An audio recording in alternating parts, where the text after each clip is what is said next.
जर चीननी वेळेवरती सांगितलं असतं, तर जे लोक नेपाळचे खालच्या भागात राहतात त्यांना पळून जाऊन वरच्या भागात जाता आलं असतं, ज्याच्यामुळे ते वाचले असते. अर्थात प्रॉपर्टी वाचण्याची शक्यता ही फार कमी होती, परंतु लोकांचं जे अक्षरशः हजारो लोक वाहून गेलेले आहेत, हे नुकसान आपल्याला नक्कीच कमी करता आलं असतं.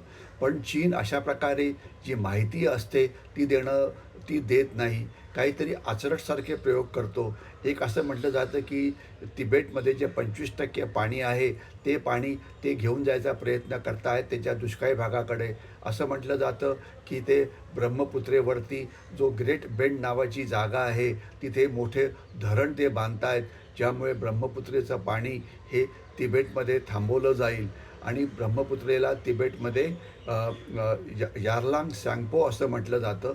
भारतात ज्यावेळेला ती एंटर करते अरुणाचल प्रदेशमध्ये, त्यावेळेस तिला सियांग म्हटलं जातं आणि हीच नदी ज्यावेळेला आसाममध्ये येते त्यावेळेला ती ब्रह्मपुत्रा होते. आपण जर भारतामध्ये घडलेल्या 2 घटना बघितल्या तर हिमाचल प्रदेशमध्ये एक पारछू नावाची जागा आहे, जिथे 2004-5मध्ये अचानक मोठ्या प्रमाणामध्ये एक लेक बनलं होतं. ते लेक त्यातलं पाणी बाहेर आलं आणि त्याच्यामुळे आपल्या हिमाचल प्रदेशमध्ये प्रचंड मोठं नुकसान झालं. याच्याशिवाय असाच प्रकार झाला होता फेब्रुवारीच्या महिन्यामध्ये काही वर्षापूर्वी उत्तराखंडमध्ये, जिथे मोठ्या प्रमाणामध्ये पूर आला होता आणि तो पूर चीनमुळे आला असावा असं म्हटलं जातं. आता चीन त्याची जी पाण्याची जी माहिती आहे ही अजिबात प्रॉपरली शेअर करत नाही.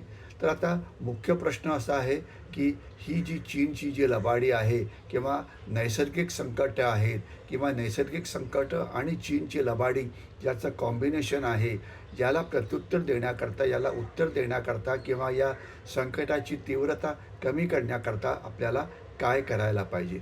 नंबर 1, जी माहिती चीन देत नाही ती आपल्याला सॅटेलाईटच्या मदतीने स्वतःहूनच त्याला असेसमेंट करावं लागेल आणि चीनच्या ज्या त्या त्या भागातून जिथे नद्या भारताच्या आत प्रवेश करतात, मग ती नेपाळमधनं असो की डायरेक्टली लडाखमध्ये येणं किंवा उत्तराखंड किंवा हिमाचल प्रदेशमध्ये येणं किंवा सिक्कीममध्ये येणं किंवा अरुणाचल प्रदेशमध्ये येणं, तर त्या पाण्याच्या फ्लोवरती लक्ष ठेवायला पाहिजे.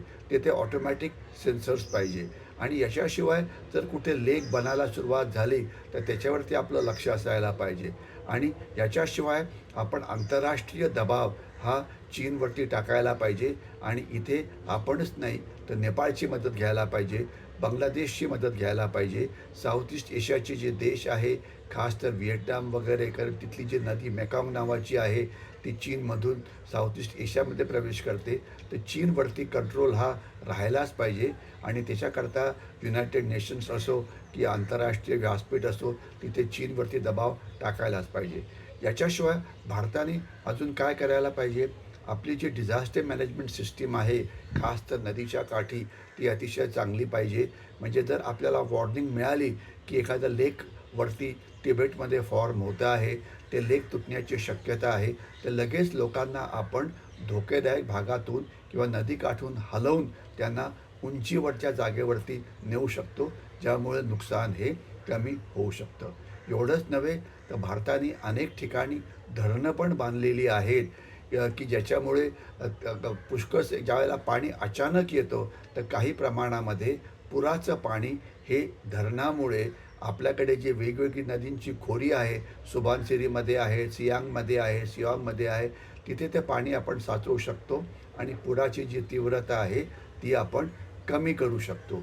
आणि याच्याशिवाय जो अजून एक महत्त्वाचा मुद्दा आहे की जे एक मोठं धरण चीन बांधतं आहे ग्रेट बेंडवरती तिबेटमध्ये ब्रह्मपुत्रेचं पाणी थांबवण्याकरता, तर तिथे ब्रह्मपुत्रेचा वापर एक वॉटर बॉम्ब म्हणून केला जाऊ शकतो का? चीन उन्हाळ्याच्या काळामध्ये हे पाणी थांबवू शकतो का? या सगळ्यांवरती आपलं लक्ष पाहिजे, कारण चीन हा एक अत्यंत धोकेदायक देश आहे आणि यावरती, या वॉटर बॉम्बवरती भारताचं पूर्णपणे लक्ष असायला पाहिजे.